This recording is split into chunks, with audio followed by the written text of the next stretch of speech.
Alam mo bang ang mahal-mahal ng order nito sa resto, kaya naman tuturuan na lang kita kung paano magluto nito. Paano kayo magluto ng pasta? So ako po, naglalagay muna ako ng tubig, maglagay ng asin, at naglalagay rin ako dyan ng mantika. So ito po yung lagayan ko.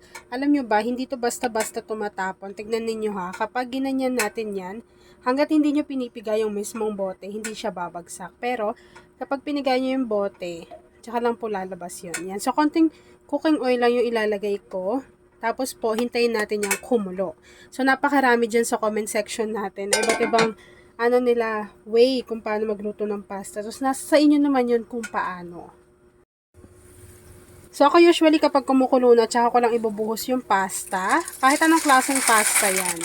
Tapos, lutuin nyo na lang according doon kung ilang minutes siya lulutuin sa packaging ng mismong pasta natin. Kapag naluto na natin yung ating pasta, magpainit tayo ng mantika sa ating kawali. Yan. So, konti lang. Maglalagay ako dyan ng butter. And then, maggisa na tayo ng sibuyas. Tapos, hihintayin lang natin yung mag-translucent. Grabe, ang bango. Tapos, ito, 3 cloves of garlic. Hintayin lang natin na medyo mag-light brown.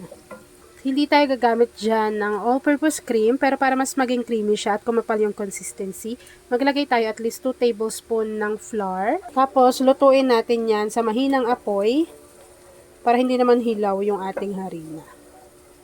Maglagay tayo ng paminta. And then, gagamit po tayo dito ng fish seafood. So, ito po ay seafood mix. Lagay na natin yan dyan lahat. Ba't ibang klase talaga yun ng seafood? Ang bango. Pwede nyo rin isahog sa gulay. Tingnan nyo yung hipon. Laki. So, ako, yan, ganun. Ginigisa-gisa ko lang muna yan dyan. Para maluto yung ating fish seafood. Sarap na ito. After nun, kakailanganin natin dyan ng 1 can or 370 ml ng evaporated milk. At lulutuin lang po natin ito sa pinakamahinang apoy hanggang sa makita natin na medyo kumakapal na yung consistency ng cream natin dito sa ating mixture. 'Di ba? Yung nilagay nating all-purpose flour, yan naman po yung magpapakapal or magpapa-thicken nitong natin, cream mixture. Maglalagay tayo dito ng isang piraso nitong Menu Magic na beef cubes. So ito po yan. Hintayin na natin kumulo yung ating sauce. Alam niyo ba kung naamoy niyo lang, sobrang bango. Kapag kumukulo na yan, nilalagay na natin yung naluto nating pasta.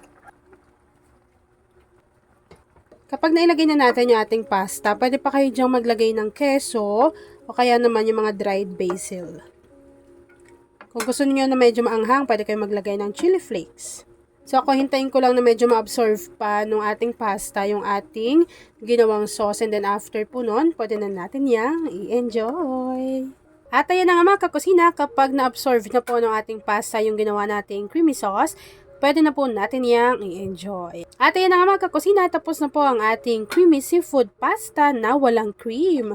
Kung nagustuhan mo yung ating video, please like and share this video. At kung hindi ka pa nakakapag-subscribe sa ating YouTube channel na Kusina ni Angel, please click subscribe button, click mo na yung notification bell, click all para lagi kang updated sa bawat ina-upload kong mga videos. Yun lang mga kakusina, thanks for watching and enjoy this video. Comment ka na sa ating comment box section kung isa ka sa pasta lover, i-share mo na to at say hi Angel sa ating comment box section.